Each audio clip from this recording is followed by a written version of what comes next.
ആദ്യം തന്നെ എല്ലാവർക്കും ഒരുപാട് നന്ദി പറയുന്നു. റിലീസായി ഇത്രയും സമയം കൊണ്ട് തന്നെ ലോകം മുഴുവനുള്ള മലയാളികൾ അറിഞ്ഞു കഴിഞ്ഞു ഈ സിനിമയുടെ ഒരു വിജയത്തിനെ കുറിച്ച്. അതിന് മീഡിയയോട് ഒരുപാട് നന്ദി പറഞ്ഞുകൊണ്ട് ആരംഭിക്കുന്നു. ഇപ്പോഴും പക്ഷെ സിനിമയെ പറ്റി ഒരു പരിധിയിൽ കൂടുതൽ തുറന്നു പറയാൻ പറ്റാത്ത അവസ്ഥയിൽ തന്നെയാണ് ഉള്ളത്. ഇതിന്റെ പ്രൊമോഷൻസിന് ത്രൂ ഔട്ട് ഞങ്ങൾ അനുഭവിച്ചിരുന്ന ഒരു ബുദ്ധിമുട്ട് അതാണ്. ഇനി നിങ്ങൾക്ക് മനസ്സിലാവും ഞങ്ങളുടെ ആ ബുദ്ധിമുട്ട് എന്തായിരുന്നു എന്നുള്ളത്. നിങ്ങൾ എല്ലാവരും കണ്ടു എന്ന് ഞാൻ വിശ്വസിക്കുന്നു. അത് നിങ്ങൾ എല്ലാവരും ഞാൻ തിയേറ്ററിൽ കണ്ടവരാണ്. അപ്പോൾ എന്തുകൊണ്ടാണ് ഇത് പറയാൻ മടി കാണിക്കുന്നത് എന്നുള്ളത് നിങ്ങൾക്ക് ഇപ്പോൾ മനസ്സിലായി കാണും. ഇനി കാണുന്ന പ്രേക്ഷകന് തീർച്ചയായിട്ടും തിയേറ്റേഴ്സിൽ അത് നിങ്ങൾ അനുഭവിച്ച ആ ഒരു എക്സൈറ്റ്മെന്റ് അല്ലെങ്കിൽ ആ ഒരു എക്സ്പീരിയൻസ് മിസ്സാവാതിരിക്കാൻ കുറച്ചു നാളും കൂടെ ഇത് സീക്രട്ടായിട്ട് വെച്ചേ പറ്റുള്ളൂ. പക്ഷെ കുറേ അധികം നല്ല കോമൻസ് സിനിമ കണ്ടവരുടെ ഭാഗത്ത് നിന്ന് വളരെ ജെന്യുവിൻ ആയിട്ടുള്ള കോമൻസ് വരുന്നുണ്ട്. അതിൻ്റെ താഴെ കോപ്പി പേസ്റ്റ് കോമൻസും വരുന്നുണ്ട്. അതിപ്പോൾ നമുക്കൊന്നും ചെയ്യാൻ പറ്റില്ല, ഒരു ട്രെൻഡാണത്.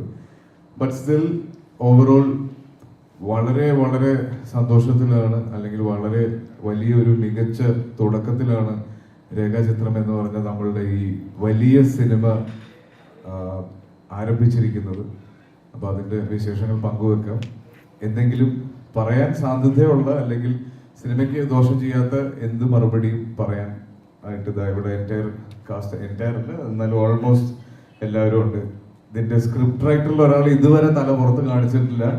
മിസ്റ്റർ ജോൺ വന്ന് പുറകിലിരിക്കുന്നുണ്ട്. എന്തെങ്കിലും ചോദ്യം ചോദിക്കുക എന്നുള്ള പേടിയിലാണ് എപ്പോഴും ഉള്ളത്. അപ്പൊ ആരംഭിക്കാം.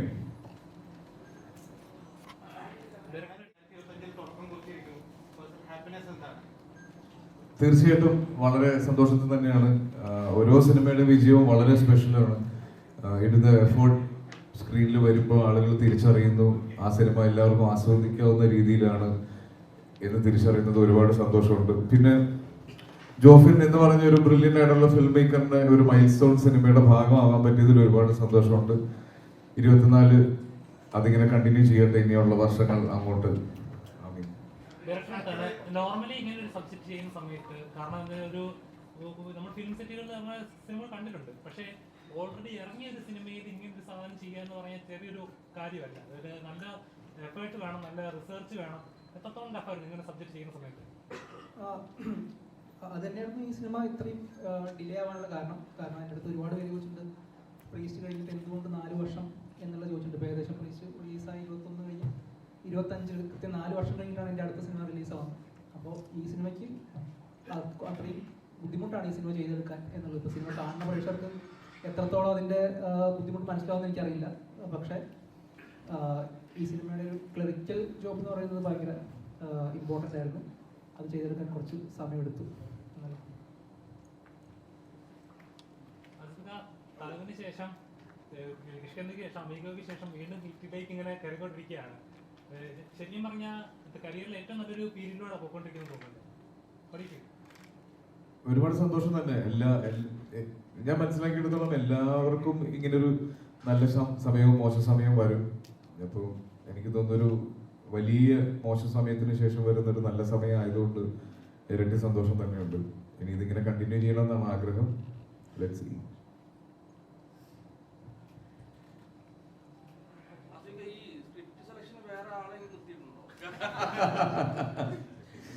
ഇല്ല, ഇത്രയും നാളും സെലക്ട് ചെയ്ത് അങ്ങനെ ഒരാളുണ്ടെങ്കിൽ എൻ്റെ ഇത് ആരെ കൊത്തിക്കൊണ്ടുപോകാൻ എത്ര പേര് വെയിറ്റ് ചെയ്യുന്നുണ്ട്. ഇത്രയും നാളത്തെ എക്സ്പീരിയൻസിൽ നിന്നൊക്കെ തന്നെ ഉണ്ടായ കുറെ മാറ്റങ്ങളാണ്. ഇപ്പോഴും സ്ക്രിപ്റ്റ് സെലക്ട് ചെയ്യുന്നത് ഞാനാണ്, പക്ഷെ മൊത്തത്തിൽ ഒരടുക്കും ചിട്ടയും വന്നിട്ടുണ്ട്. അതിന്റെ വ്യത്യാസങ്ങളായിരിക്കും. തുടരാൻ തന്നെയാണ് എൻ്റെ ആഗ്രഹം. നോക്കാം.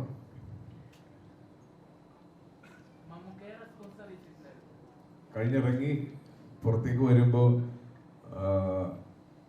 ഞാൻ പറഞ്ഞു ഒരുപാട് നല്ല മൊമെന്റ്സ് തിയേറ്ററിൽ ഞങ്ങൾക്ക് ഫീൽ ചെയ്തു. പല സ്ഥലങ്ങളിലും പല രീതിയിൽ ഗംഭീരമായ ഇമോഷൻസ് വരുന്ന സമയത്തൊക്കെ ഉള്ള കയ്യടികളെ പറ്റിയിട്ടൊക്കെ പറഞ്ഞു. അപ്പോൾ തിരിച്ചു വന്നത് കൺഗ്രാറ്റുലേഷൻസ് ഫ്രം മമ്മൂട്ടി ചേട്ടൻ എന്നായിരുന്നു. സിനിമ കാണുമ്പോൾ മനസ്സിലാവും. എനിക്കും അതേപോലെ ഒരു മെസ്സേജ് ഞാൻ അയച്ച ഒരു താങ്ക് യു മെസ്സേജ് റിപ്ലൈ ആയിട്ട് സെയിം മെസ്സേജ് എനിക്ക് വന്നു. എന്തൊരു അപ്ഡേറ്റഡ് ആണെന്ന് ആലോചിക്കുന്നത് അദ്ദേഹം.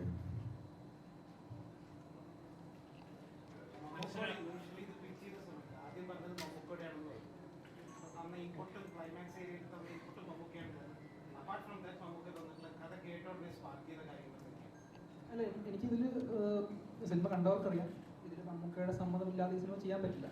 അതുകൊണ്ട് തന്നെ ഞാൻ ആലോചനയുടെ അടുത്ത് ഇതിൻ്റെ ഒരു സബ്ജക്റ്റ് പറഞ്ഞപ്പോൾ മമ്മൂക്കയോട് സംസാരിച്ച് നോക്കാം എന്നുള്ളത് പറഞ്ഞിട്ടുണ്ടായിരുന്നു. മമ്മൂക്കയോട് പറഞ്ഞ സമയത്ത് നമ്മൾ ചെയ്തോ എന്ന് പറഞ്ഞു. അപ്പോൾ അതിൻ്റെ ഒരു പോയിന്റിൽ ഞാൻ വെച്ചിട്ടുണ്ടായിരുന്ന ഒരു കാര്യം ഒരു എപ്പിസോഡ് ഉണ്ടായിരുന്നു. അപ്പോൾ നമുക്ക് പറഞ്ഞു അത് അതിനേക്കാൾ നല്ലത് ശരിക്കും ഉണ്ടായൊരു സംഭവമുണ്ട് എന്ന് പറഞ്ഞിട്ടാണ് ഒരു കാര്യം പറഞ്ഞു തന്നു. അതാണ് ആ സിനിമയുടെ ഒരു പോയിന്റിൽ വരുന്നത്. അത് ശരിക്കും നടന്ന സംഭവമാണ്. അവർക്കിടയിൽ നടന്ന സംഭവം. അത് സിനിമ കാണുന്നവർക്കത് മനസ്സിലാവില്ല. അതുകൊണ്ട് ഇപ്പോഴും ഞങ്ങൾ അതേ ഡൽഹിയിൽ തന്നെയാണുള്ളത്.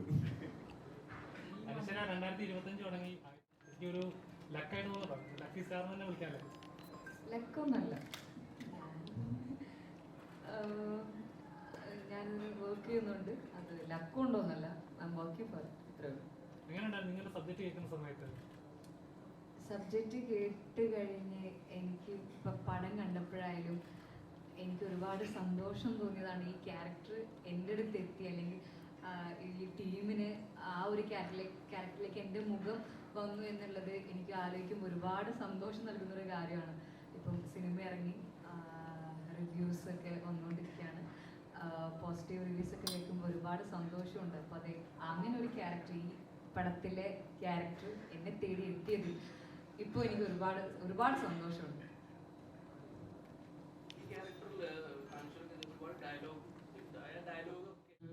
ഇല്ല, ഇനി ഞാൻ ആഗ്രഹിക്കുന്നത് ഒരു റോം കോം ചെയ്യാനാണ്. കുറെ നാളായി കുഴിച്ചിടലും കുഴിതോണ്ടലും തുടങ്ങിയിട്ട് ഇനി എത്രയും വേഗം ഒരു റോം കോം ചെയ്യാൻ, കുറച്ച് ഫീൽ ഗുഡ് സിനിമകൾ ചെയ്യാൻ.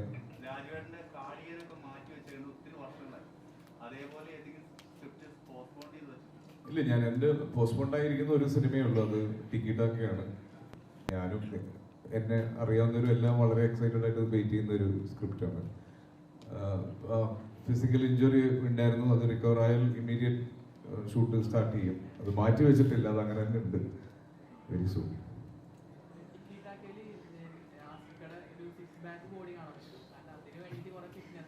ഇന്ന് ഈ സിനിമയുടെ വിജയം ആഘോഷിക്കാൻ ഉച്ചയ്ക്ക് ഒരു മട്ടൻ ബിരിയാണി കഴിച്ചിട്ടുണ്ട്. അതുകൊണ്ട് ചിലപ്പോൾ ഒരു 3-4 ദിവസം കൂടെ അത് ഡിലേ ആവും. ഈ സിനിമയിൽ എടുത്ത് പറയേണ്ട 2-3 ആളുകളുണ്ട്. പക്ഷെ അവരുടെ കാര്യങ്ങൾ, ഐ മീൻ ക്യാരക്ടേഴ്സിന്റെ ഇമ്പോർട്ടൻസ് മാനിച്ച് പറയുന്നില്ല. എങ്കിലും സെറിൻ, ഉണ്ണി,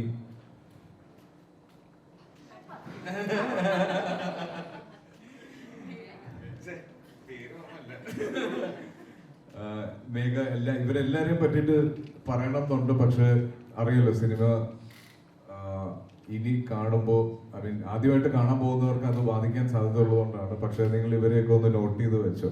സെറിനെ പറ്റി പിന്നെ പ്രത്യേകിച്ച് പറയേണ്ട, ആട്ടം എന്ന് പറഞ്ഞ സിനിമയിൽ നമ്മളെല്ലാവരും ഞെട്ടിച്ചതാണ്. ഒറ്റയ്ക്ക് ഒരു സിനിമ ഷോൾഡർ ചെയ്ത് വിജയിപ്പിച്ച ഒരാളും കൂടിയാണ്. അപ്പം സെറിന്റെ ഒരു ഗംഭീര പെർഫോമൻസ് ആയിരുന്നു ഈ സിനിമയിൽ ഇതുവരെ വരുന്ന എല്ലാ റിവ്യൂസിലും സെറിനെ പറ്റി മെൻഷൻ ചെയ്യുന്നുണ്ട്. അതുപോലെ തന്നെ ഉണ്ണിയും മേഘയും, മേഘ പ്രത്യേകിച്ച് ആദ്യത്തെ കാലഘട്ടം വളരെ ബ്രില്യൻ്റ് ആയിട്ട് ചെയ്തു എന്ന് എല്ലാവരും പറയുന്നു. കൺഗ്രാറ്റുലേഷൻസ്. ഭാമ മറന്നതല്ല കേട്ടോ. പിന്നെ എടുത്തു പറയേണ്ടത് സിനിമറ്റോഗ്രാഫർ അല്ലേ, ക്യാമറ കൈപിടിച്ച് നിൽക്കുന്ന നിങ്ങൾ എല്ലാവരും അദ്ദേഹത്തിനെ പറ്റി കേൾക്കാൻ ആഗ്രഹിക്കുന്നുണ്ടെന്ന് അറിയാം. ഞങ്ങൾ ഒരുമിച്ച് ആദ്യം ചെയ്തത് ലെവൽ ക്രോസ് ആണ്. അതിനുശേഷം ഈ സിനിമയിലേക്ക് വരുമ്പോൾ എൻറ്റയർലി ഡിഫറെൻ്റ് ആയിട്ടുള്ള ഒരു ഔട്ട്ലുക്കിലേക്ക് ഇതിനെ കൊണ്ടുവന്നു. അപ്പോൾ 2 വാക്ക് സംസാരിച്ചേ പറ്റുള്ളൂ.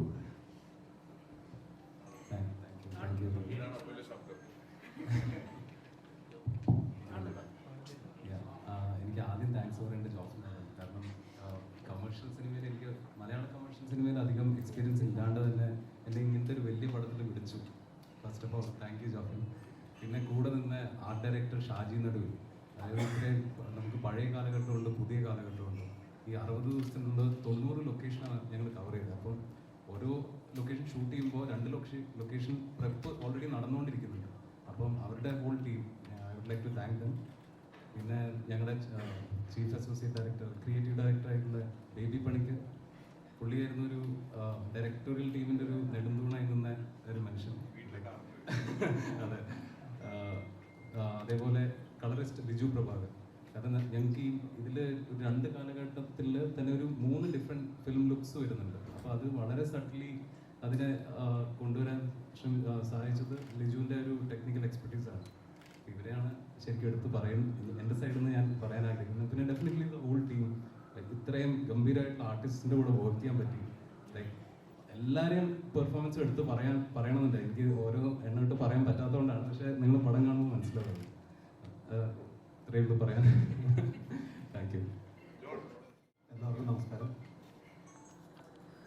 ഈ സിനിമ നമ്മൾ മാർക്കറ്റ് ചെയ്തത് തന്നെ ആൾട്ടർനേറ്റ് ഹിസ്റ്ററി ജോറിൽപ്പെട്ട ഒരു സിനിമയാണ്. ഇതിൻ്റെ കഥ ആദ്യമായിട്ട് കേൾക്കുമ്പോൾ തന്നെ ഏറ്റവും കൂടുതൽ സ്ട്രൈക്ക് ചെയ്തത് ആ ഒരു പോയിന്റായിരുന്നു. ഇതിനകത്ത് ഒരുപാട് കഥാപാത്രങ്ങളുണ്ട്. ഈ കഥാപാത്രങ്ങളൊക്കെ നല്ല ആർട്ടിസ്റ്റുകളാണ് ചെയ്തത്. സ്ക്രിപ്റ്റ് വർക്ക് ചെയ്യുന്ന സമയത്ത് ജോഫിന് എപ്പോഴും പറയുന്നത് സിനിമയ്ക്ക് നല്ല സ്പീഡ് വേണം, സ്പീഡ് നറേഷനായിരിക്കണം. ഒരു കൊമേഴ്ഷ്യലി ഒരു വിഷയം കൈകാര്യം ചെയ്യുന്ന രീതിയിൽ അത് നമ്മൾ സ്ക്രിപ്റ്റ് തയ്യാറാക്കിയത്. അത് പ്രേക്ഷകർക്ക് ഇഷ്ടപ്പെട്ടു എന്നാണ് വളരെ സന്തോഷമുണ്ട്. ഇപ്പോൾ നല്ല പ്രതികരണങ്ങളാണ് വരുന്നത്. അതുപോലെ നല്ല ടെക്നീഷ്യൻസും, അതുപോലെ സിനിമാറ്റോഗ്രാഫി, എഡിറ്റിംഗ്, ആർട്ട്, എല്ലാ ഡിപ്പാർട്ട്മെൻറ്റും, മ്യൂസിക്, എല്ലാവരുടെ നല്ല കോൺട്രിബ്യൂഷൻ ഉള്ളതുകൊണ്ട് നമ്മൾ വർക്ക് ചെയ്ത സ്ക്രിപ്റ്റ് മികച്ച രീതിയിൽ സിനിമയായിട്ട് ഔട്ട് എന്നാണ് വിശ്വസിക്കുന്നത്. അപ്പോൾ ഇത്ര പറയാനുണ്ട്. നന്ദി. ജോൺ പറഞ്ഞാൽ ഇതിൽ എടുത്തു പറയേണ്ടത് ഇതിലെ എഡിറ്റർ ഷമീർ മുഹമ്മദിനെ പറ്റിയിട്ടാണ്. അപ്പം ഈ സിനിമ കണ്ട് കുറച്ച് പേരെങ്കിലും പറയുന്നുണ്ട് ഈ സിനിമയുടെ പേസിനെ കുറിച്ച്. സിനിമയ്ക്ക് കുറച്ചും കൂടെ സ്പീഡ് വേണമെന്ന്. നമ്മൾ ആദ്യം മുതലേ പറയുന്ന ഒരു കാര്യമാണ്, ഇതൊരു ഭയങ്കര സീറ്റഡ് ത്രില്ലർ അല്ല, ഇതൊരു ഇൻവെസ്റ്റിഗേഷൻ ഡ്രാമയാണ്. അപ്പോൾ അതിൻ്റെതായ സമയമെടുത്ത് തന്നെയാണ് പറയേണ്ടത്. പ്രത്യേകിച്ച് നമുക്ക് ഇപ്പോഴത്തെ ഒരു പുതിയ തലമുറയ്ക്ക് പരിചയമില്ലാത്ത ഒരു കാലഘട്ടത്തിനെ കുറിച്ച് ഈ സിനിമ സംസാരിക്കുന്നുണ്ട്. അപ്പോൾ അത് എസ്റ്റാബ്ലിഷ് ചെയ്യാനുള്ള ഒരു സമയം എടുത്തേ പറ്റുള്ളൂ. നമ്മളെല്ലാ ത്രില്ലറും പോലെ ഒരു ഭയങ്കര ഫാസ്റ്റ് മൊണ്ടാഷ്, ഭയങ്കര ലൗഡ് ബാക്ക്ഗ്രൗണ്ട് സ്കോർ ഇട്ടുള്ള സിനിമകൾ, അത്തരത്തിലൊരു സിനിമ പ്രതീക്ഷിച്ച് ഇനി കാണാനുള്ള ആളുകൾ പോകരുത്. ഇതൊരു വ്യത്യസ്തത നിറഞ്ഞ സിനിമയെന്നല്ല, ഇതൊരു പുതിയ സിനിമയാണ്, ഇതൊരു പുതിയ നരേറ്റീവാണ്. അപ്പോൾ ആ സമയമെടുത്ത് തന്നെ കണ്ട് മനസ്സിലായി ഓരോ ഇമോഷൻസും, പ്രത്യേകിച്ച് അനശ്വരയുടെ ക്യാരക്ടറിനോട് ഉണ്ടാവേണ്ട ഒരു ഇമോഷൻ ഉണ്ട്. അപ്പൊ അത് പറഞ്ഞ് എടുക്കേണ്ട ഒരു സമയമുണ്ട്. അപ്പൊ അത്രയും സമയമെടുത്ത് തന്നെ പറയേണ്ട ഒരു സിനിമയാണ്. ഇപ്പൊ ഷമീറിനെ പറ്റി പറയുമ്പോൾ ഷമീർ മാർക്കോ എഡിറ്റ് ചെയ്ത ഒരാളാണ്. അപ്പോൾ ഇതിന് ആ പേസിൽ എഡിറ്റ് ചെയ്യാൻ അറിയാവുന്ന ഒരാളാണ്. പക്ഷെ ഈ സിനിമയെ മനസ്സിലാക്കി, ഇതിന്റെ സ്ക്രീൻ പ്ലേയും സ്ക്രിപ്റ്റിനെയും മനസ്സിലാക്കി ഇത് ഡിസേർവ് ചെയ്യുന്ന ഒരു നരേഷനിലേക്ക് ഈ സിനിമയെ കൊണ്ടുവന്ന ആ സമയമെടുത്ത് വളരെ ബ്യൂട്ടിഫുൾ ആയിട്ട് ഒരു പോയം പോലെ എഡിറ്റ് ചെയ്ത ഒരു സിനിമയാണിത്. അപ്പോൾ ഇനി ഒരുപാട് റിവ്യൂസ് കേട്ട് ഞാൻ പറഞ്ഞല്ലോ, ഇതിനോടകം തന്നെ ഒരുപാട് നല്ല റിവ്യൂസ് സിനിമയെ കുറിച്ച് വരുന്നുണ്ട്. അപ്പോൾ ഒരു ഓവർ എക്സ്പെക്ടേഷനിൽ പോകുമ്പോൾ പലപ്പോഴും പേസ് അല്ലെങ്കിൽ സിനിമയുടെ ഡ്യൂറേഷൻ ലെങ്ത് കൂടുതലാണെന്ന് നമ്മൾ പറയുന്ന പോലെ ഫസ്റ്റ് ഹാഫ് സെക്കൻഡ് ഹാഫിൽ ലാഗ് ഉണ്ടെന്നൊക്കെ തോന്നാം. പക്ഷെ ഈ സിനിമയ്ക്ക് ആവശ്യമുള്ള ഒരു പേസ് എടുത്തിട്ടുണ്ട്. അത് മനഃപൂർവ്വം എടുത്തത് തന്നെയാണ്. ഇത് പറഞ്ഞ് മനസ്സിലാക്കി തരുന്നതെന്ന് ഓർക്കരുത്. കഴിഞ്ഞ വർഷം ഇതേ സമയത്താണ് ആട്ടോ റിലീസ് ആയത്. ഇതേ സമയത്ത് അടുത്ത വർഷം ഒരു പടം നമുക്ക് ചെയ്യാം. പിന്നെ ഇതിന്റെ ഷൂട്ട് ചെയ്യുന്ന സമയത്തായിരുന്നു എനിക്ക് ആർട്ടിന്റെ അവാർഡ് കിട്ടിയത്. അപ്പോൾ പിന്നെ ഈ ഷൂട്ട് ചെയ്യുന്ന സമയത്ത് കുറേ നല്ല നല്ല കാര്യങ്ങൾ സംഭവിച്ചു. ആൻഡ് ഞാൻ ശരിക്കും മനുഷ്യരുടെ കൂടെ പെർഫോം ചെയ്തു, എനിക്ക് എൻജോയ് ചെയ്തു. ക്യാരക്ടർ പറ്റിയ നല്ല എക്സ്പീരിയൻസ് ആയിരുന്നു. ഇനി ഓരോ വർഷവും നല്ല തുടക്കം സിനിമയിലൂടെ ആവട്ടെ എന്നാണ് ആഗ്രഹം.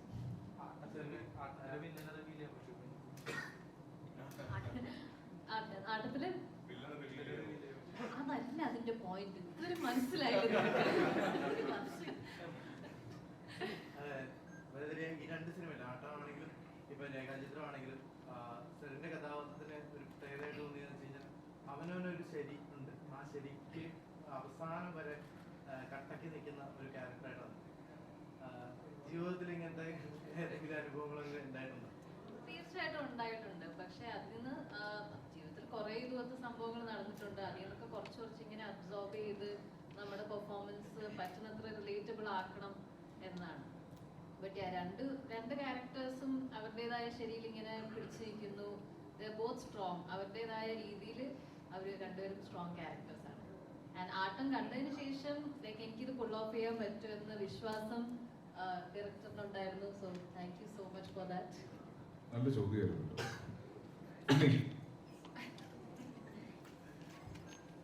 ഒരുപാട് സന്തോഷമുണ്ട് സത്യം പറഞ്ഞാൽ. ഒരുപാട് സന്തോഷമുണ്ട്. കാരണം ഈ 2025 ആദ്യത്തെ സിനിമ ഇത്രയും വലിയൊരു സിനിമയിൽ ഭാഗമാകാൻ പറ്റിയതിൽ ഒരുപാട് സന്തോഷം. പിന്നെ ആസിഫ്ക കൂടെ അഭിനയിക്കാൻ പറ്റിയതിലും, അതേപോലെ ജോബി, താങ്ക് യു ജോബിയാണ് ഇതെങ്ങനെ കാസ്റ്റ് ചെയ്തു. പിന്നെ നമ്മുടെ എല്ലാ ടീമും, അസോസിയേറ്റ്സ് ആണെങ്കിലും പ്രേമേട്ടനും ആസിഫ്, അങ്ങനെ എല്ലാവരും എന്നെ ഭയങ്കരമായിട്ട് ഈ സിനിമയിലേക്ക് സപ്പോർട്ട് ചെയ്തിരുന്നു. ഈ സമയത്തൊക്കെ വലിയ താങ്ക്സ് വേണമെന്ന് തോന്നുന്നു. പിന്നെ ഇനിയും ഇതേപോലെ നല്ല നല്ല സിനിമകളുടെ ഭാഗമാണെന്നും കുറച്ചുകൂടി നല്ല മുമ്പോട്ട് പോകണമെന്നൊക്കെയാണ് ഭയങ്കര ആഗ്രഹം. അപ്പം അത് സംഭവിക്കട്ടെ എന്ന് ഞാൻ തന്നെ പ്രാർത്ഥിക്കുന്നു. Thank you. പിന്നെ ആസിഫിൻ്റെ ഒരു സ്റ്റേറ്റ്മെൻറ്റ് കുറച്ച് ദിവസം കഴിഞ്ഞ ദിവസം പറഞ്ഞ സ്റ്റേറ്റ്മെൻറ്റ് പറഞ്ഞ പോലെ ഇപ്പോൾ കുറേ റിവ്യൂസ് വന്ന് പറയും, ഒരുപാട് പേര് പറയുന്നുണ്ട് അച്ഛനായി ആയി. Thank you. പിന്നെ അതിനെപ്പറ്റി കഴിഞ്ഞ ദിവസം ഫാൻസ് മീറ്റിൽ ഇങ്ങനെ ആസിഫ പറഞ്ഞായിരുന്നു, ഇന്നെ കാണുമ്പോൾ ഒരാൾ പോലും ഷോർട്ട് ഫിലിം അഭിനയിച്ച നായകൻ എന്ന് പറയത്തില്ല, അതിനെ മാറ്റി പറയും, സിനിമയിലെ നായകൻ എന്ന് തന്നെ പറയുന്നു പറയും. കഴിഞ്ഞിടെ തന്നെ രേഖയിൽ തന്നെ അത് ഓൾറെഡി അങ്ങനെ രജിസ്റ്റർ ചെയ്തായിരുന്നു. അപ്പോൾ അതിനുശേഷം ഒരു താമസം വന്ന പോലെ തോന്നി അതേപോലെ ഒരു പണം വരാൻ വേണ്ടിയിട്ട്. ഉറപ്പായിട്ട്. കാരണം ഞാൻ രേഖ ചെയ്തപ്പോൾ സത്യം പറഞ്ഞാൽ ഞാൻ വിചാരിച്ചായിരുന്നു ഇനിയും രക്ഷപ്പെടും. പക്ഷേ അത് കഴിഞ്ഞപ്പോഴും എന്നെ ആളുകൾ തിരിച്ചറിയുന്നത് ഷോർട്ട് ഫിലിമിലെ നായകൻ എന്ന് പറഞ്ഞിട്ട് തന്നെയാണ്.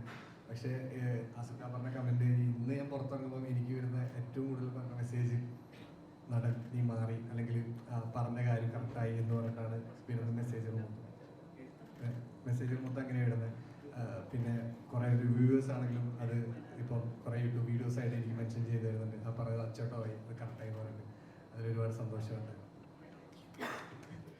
എന്തിയുണ്ട്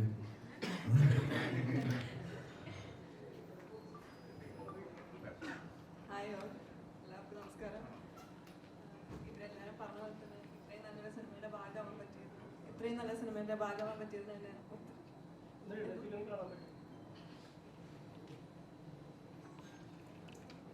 ഇത്രയും നല്ല സിനിമയുടെ ഭാഗമാകാൻ പറ്റിയതിന് വലിയ സന്തോഷം. പിന്നെ ഇത്രയും വലിയ ടീമിൻ്റെ കൂടെ വർക്ക് ചെയ്യാൻ പറ്റുക എന്നുള്ളതിന് അതിലും വലിയ സന്തോഷം. അപ്പോൾ ഇത്രയേ ഉള്ളൂ. Thank you.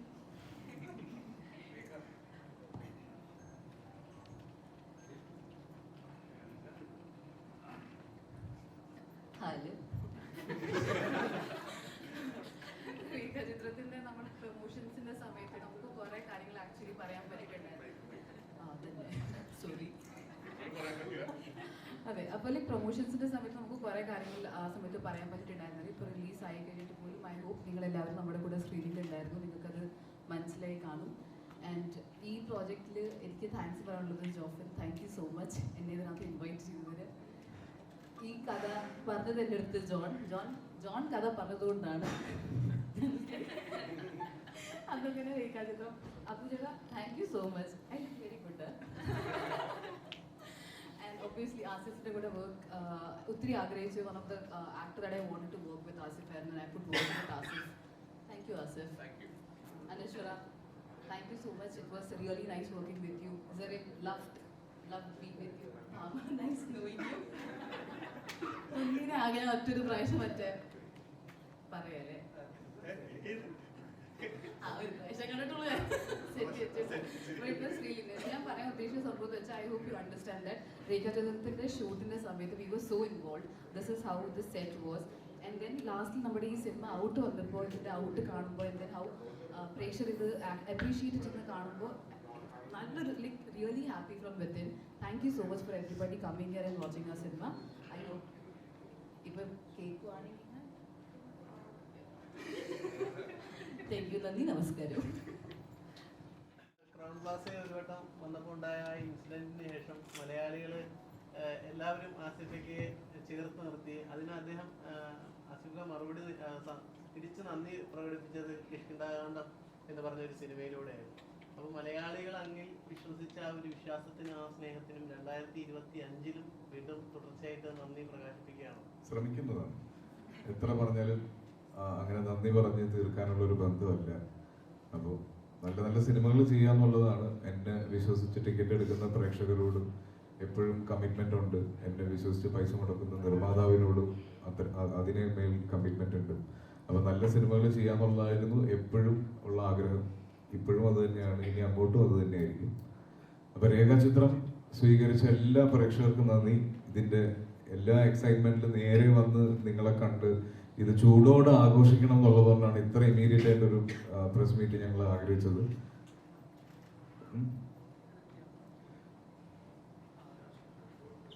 അപ്പോൾ ഇവിടെ വന്നതിനും ഈ ചെറിയ സമയം കൊണ്ട് തന്നെ ലോകം മുഴുവൻ ഈ സിനിമയുടെ ഒരു വിജയം അറിയിച്ചതിനും നിങ്ങളോട് ഒരുപാട് ഒരുപാട് നന്ദി പറയുന്നു. അപ്പൊ ഇനി കാണാനുള്ള പ്രേക്ഷകർ സ്പോയിലേഴ്സ് ഒക്കെ നിങ്ങളുടെ മുന്നിലേക്ക് എത്തുന്നതിന് മുന്നേ ഈ സിനിമയിൽ ആരെങ്കിലും ഒക്കെ ഉണ്ടോ ഇല്ലയോ എന്നൊക്കെ നിങ്ങൾ അറിയുന്നതിന് മുന്നേ തന്നെ പോയി തിയേറ്റേഴ്സിൽ തന്നെ കാണാൻ ശ്രമിക്കുക.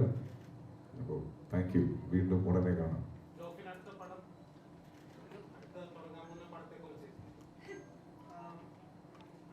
എന്തായാലും ഇത്രയും ലേറ്റ് ആവില്ല. ഒന്ന് രണ്ട് സബ്ജക്റ്റുകൾ വർക്ക് ചെയ്യുന്നുണ്ട്. സഞ്ജയ് അവരോടൊപ്പം ഒരു സബ്ജക്റ്റും ഐഡന്റിറ്റിയുടെ സംവിധായകൻ അഖിൽ പോളിനൊപ്പം ഒരു സബ്ജക്റ്റും വർക്ക് ചെയ്യുന്നുണ്ട്.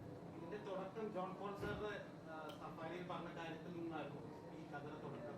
അല്ലല്ല, ആക്ച്വലി ഇതിൽ ജോൺ പോൾ സാർ എന്നെ ഞാൻ ഫിലിം മേക്കിംഗ് പഠിക്കുന്ന സമയത്ത് എനിക്ക് ക്ലാസ് എടുക്കാൻ വന്നിട്ടുള്ള ആളായിരുന്നു. അപ്പോൾ എനിക്ക് ജോൺ പോൾ സാർ നല്ല പരിചയമുണ്ടായിരുന്നു. അപ്പോൾ ഇതിൻ്റെ കഥ ഞാൻ കുറേ സമയത്ത് പറഞ്ഞു 2018 ഇതിൻ്റെ കഥ വരുന്നത്.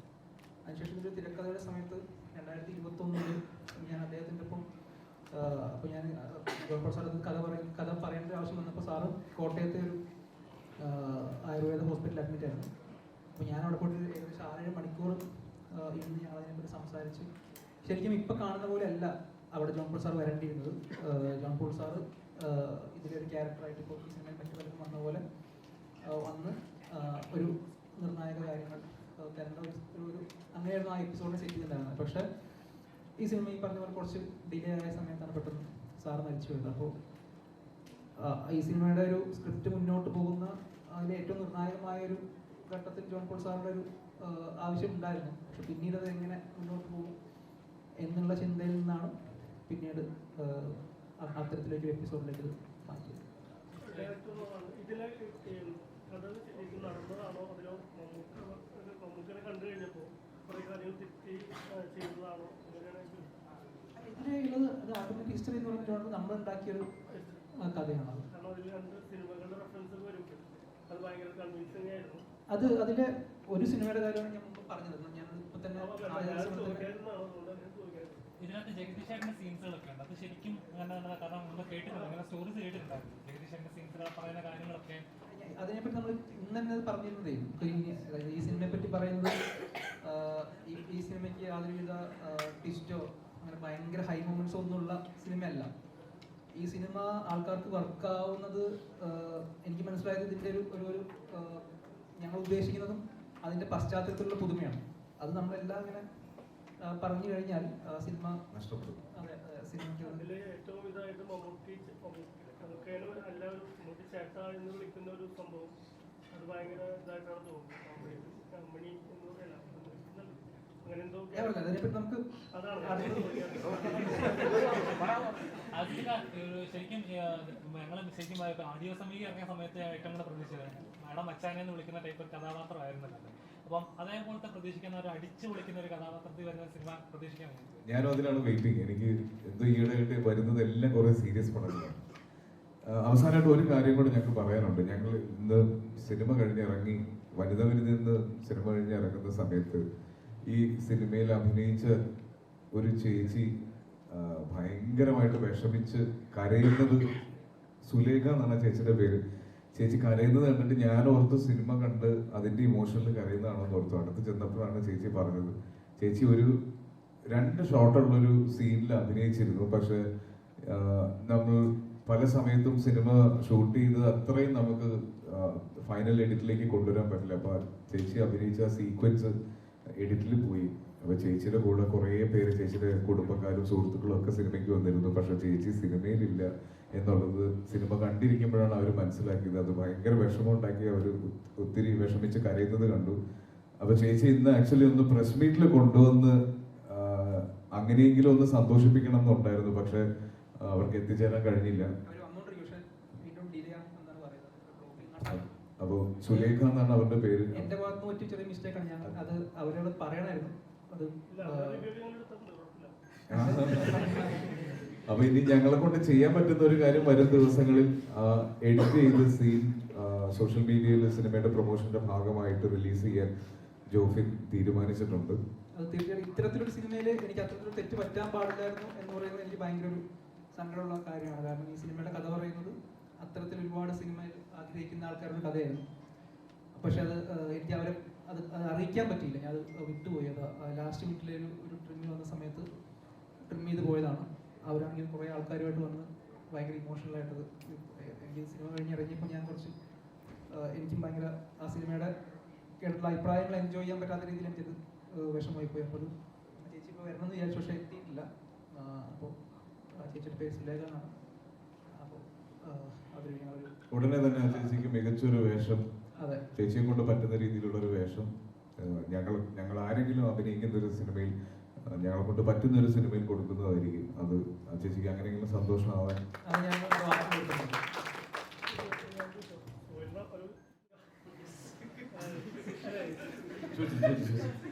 അല്ല ബോഡി കുഴിച്ചെടുക്കുന്നുണ്ടായിരുന്നു. ആർട്ടിസ്റ്റിന് മാത്രം കൈ കുറയുന്നതില്ലാതെ ഓൾറെഡി അത് ചാടി നിൽക്കുന്ന പയ്യനായിട്ട് കാണിക്കാൻ വേണ്ടിയിട്ടായിരുന്നു അത് ശരിക്കും പറഞ്ഞ് ചെയ്തതെന്ന് അറിയാൻ വേണ്ടി ചോദിച്ചാൽ. എന്താ നമ്മൾ ചില സിനിമകൾ പറയുമ്പോൾ അത് സിനിമാറ്റിക് ആയിട്ട് തന്നെ ട്രീറ്റ് ചെയ്യണം. അതിൻ്റെ നമ്മൾ ടൂ മച്ച് ലോജിക്ക് നോക്കുന്നതിൽ കാര്യമില്ലെന്നാണ് തോന്നുന്നത്. പിന്നെ അങ്ങനെ ആ ഒരു സിറ്റുവേഷനും ആ ഒരു മൊമെന്റിനും ഓഡിയൻസിലേക്ക് കിട്ടുന്ന ഒരു ഫീലിന് ചിലപ്പോൾ അങ്ങനെയൊക്കെ ചില തീരുമാനങ്ങൾ എടുക്കേണ്ടി വരും. അത് നമ്മൾ മനഃപൂർവ്വം മറന്നു കളഞ്ഞതൊന്നുമല്ല, അങ്ങനെയാണ് അത്. സിനിമ ചില ഇമോഷൻസും ചില സീനും അങ്ങനെ ആയിരിക്കണം. എല്ലാത്തിനും നമുക്ക് കൃത്യമായ ലോജിക്ക് സിനിമയിലേക്ക് ആവശ്യമുണ്ടെന്ന് എനിക്ക് തോന്നുന്നില്ല. കഥ പറഞ്ഞു പോകുമ്പോൾ കണ്ടിരിക്കുന്ന പ്രേക്ഷകന് ആസ്വദിക്കാൻ പറ്റുക എന്നുള്ളതാണ് സിനിമ കൊണ്ട് ഉദ്ദേശിക്കുന്നത്. പിന്നെ ഒരു കാര്യം, കഴിഞ്ഞ ദിവസം ഇന്റർവ്യൂവിലൊക്കെ ഇരിക്കുന്ന സമയത്ത് കുഴിയിൽ നിന്ന് ഇതെടുക്കുന്ന കാര്യം, ഈ ഇന്റർവ്യൂവിലൊക്കെ ഇരിക്കുന്ന സമയത്ത് എല്ലാവരും ചോദിക്കുന്നത് ആസിഫ് കുഴിയിൽ നിന്നൊരു ബോഡി എടുത്ത സിനിമയുടെ ഭാഗ്യം ലെക്കെന്നാണ് പറയുന്നത്. അപ്പൊ അങ്ങനെ എടുത്തേക്കുന്ന സിനിമകളൊക്കെ മുന്നേ വിജയിച്ചിട്ടുണ്ട്. അപ്പം അതുകൊണ്ടാണ് ഇത് ആഡ് ചെയ്തത് എന്ന് നമുക്ക് കുഴിച്ചിട്ട് സ്ക്രിപ്റ്റുകൾ കൊണ്ടുവരാം.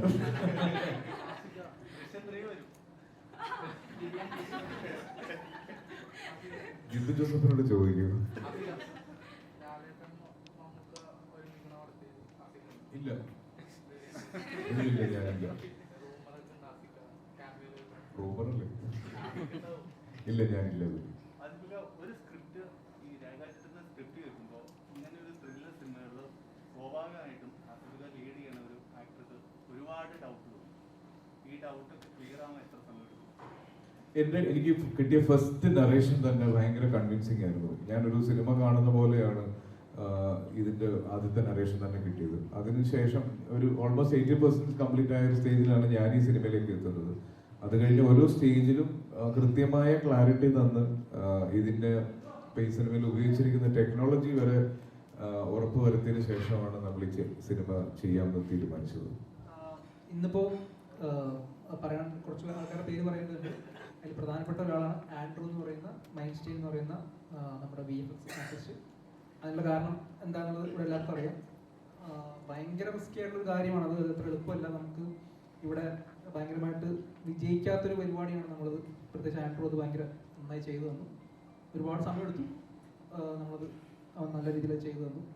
അതേപോലെ തന്നെ JD എന്ന് പറയുന്ന ജയദേവൻ സൗണ്ട് ഡിസൈനർ, കഴിഞ്ഞ വർഷത്തെ ഉള്ളൊഴുകിന് സംസ്ഥാന അവാർഡ് നേടിയ JD വളരെ മികച്ച രീതിയിൽ ഇതിൽ സൗണ്ട് ചെയ്തിട്ടുണ്ട്. ഇവിടെ മുജീബ് ഇല്ല. കിഷ്കിന്താണത്തിന് ശേഷം മുജീബ് ചെയ്യുന്ന സിനിമയാണിത്. ഇനിയുള്ള കാലത്ത് മലയാള സിനിമയുടെ ഏറ്റവും മികച്ച മ്യൂസിക് ഡയറക്ടേഴ്സ് ഒരാളായിട്ട് മാറാൻ പോകുന്ന ഒരാളാണ് മുജീബ്. ഇനി തൊട്ടടുത്ത് ചെയ്യാൻ പോകുന്നത് വലിയൊരു സിനിമയാണ്. അത് അവർ അനൗൺസ് ചെയ്യാത്തതുകൊണ്ടാണ് ഞാൻ പറയാത്തത്. അത് മുജീബ് എന്ന് പറയുന്നൊരു ആളുടെ കാലമാണ് വരാൻ പോകുന്നത്. അതിനുള്ളൊരു സൂചനയാണ് കിഷ്കിന്താണ്ടും ജയകായത്രും സൂചന കൂടി ഇല്ല. അങ്ങനെ ഈ സിനിമ നടത്തിയെടുക്കാൻ കുറച്ച് പണിയുള്ള സിനിമയാണ്. ഞാൻ കുറേ സ്ഥലത്ത് പറഞ്ഞിട്ടുള്ളതാണ്. നമുക്കൊരു ലിമിറ്റഡ് ദിവസങ്ങൾ നമ്മൾ നേരത്തെ തന്നെ ചാർട്ട് ചെയ്തിട്ടാണ് ഷൂട്ട് തുടങ്ങുന്നത്. ഈ 90 അപ്പോൾ പറഞ്ഞ 90 ലൊക്കേഷൻ ഉണ്ടായിരുന്നു. അപ്പോൾ ദിവസവും രാവിലെ നേരത്തെ തുടങ്ങി രാത്രി വൈകി അവസാനിച്ച് പിറ്റേ ദിവസം 2 മണിക്കൊക്കെ രാത്രി നിർത്തി പിറ്റേ ദിവസം 8 മണിക്കൊക്കെ വീണ്ടും തുടങ്ങി. അങ്ങനെ നടക്കുന്ന സമയത്ത് നമ്മുടെ ടീമിലെ എൻ്റെ ഡയറക്ഷൻ ടീമിലെ എല്ലാവരും ഭയങ്കര ആക്റ്റീവായിട്ടൊന്നും, അതുപോലെ അപ്പൂൻ്റെ ടീമിലെ എല്ലാവരും. അതിലെടുത്ത് പറയേണ്ടത് ദേവി ചേട്ടൻ, പ്രേമേട്ടൻ, എൻ്റെ ADs ആയിട്ട് നിൽക്കുന്ന എല്ലാവരും, അപ്പൂൻ്റെ കൂടെ നിൽക്കുന്ന എല്ലാവരും, അങ്ങനെ ബാക്കി ആർട്ടിസ്റ്റുകൾക്കൊക്കെ പല സമയങ്ങളിലും റെസ്റ്റ് കിട്ടുമെങ്കിലും ഈ ടീമിനൊന്നും, അതേപോലെ സിനിമയുടെ യൂണിറ്റ് അവർക്കൊന്നും അങ്ങനെ റെസ്റ്റ് കിട്ടില്ല. ഈ 2 മണിയിൽ പോയാലും പിറ്റേ ദിവസം രാവിലെ വരുമ്പോൾ ഇവരെല്ലാം എത്തണം. അപ്പം അങ്ങനെ ഒരു ടീമായിട്ട് 6 ദിവസം നിന്നിട്ടാണ്, ഒപ്പം നിന്നുകൊണ്ടാണ് ഈ സിനിമ ആ ഒരു പീരീഡിൽ ഞങ്ങൾക്ക് ഇങ്ങനെ തീർക്കാൻ പറ്റിയത്. അവരോട് എല്ലാവരോടും നന്ദി ഞാനിപ്പോൾ പറയുന്നു.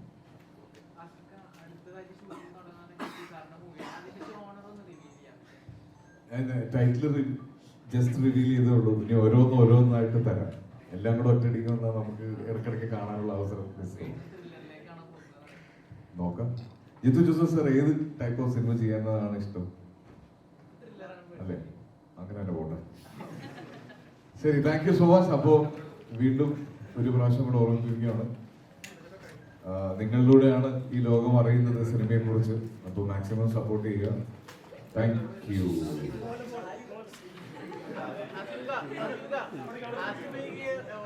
അത്രയും പ്രിയപ്പെട്ടതാണല്ലോ മമ്മൂക്ക. അതേപോലെ തന്നെ മമ്മൂക്ക ആരാധകർക്ക് പ്രിയപ്പെട്ടവരാണ് നിങ്ങൾ രണ്ടുപേരും. അപ്പൊ നിങ്ങൾ 3 പേരും ഒന്നിക്കുന്ന ഒരു സിനിമ പ്രതീക്ഷിക്കാൻ കഴിയുമോ?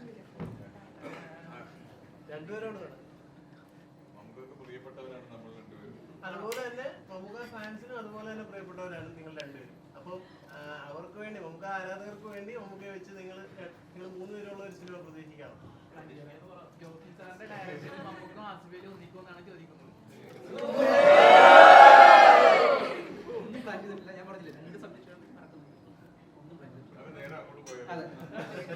Thank you. Thank you very much.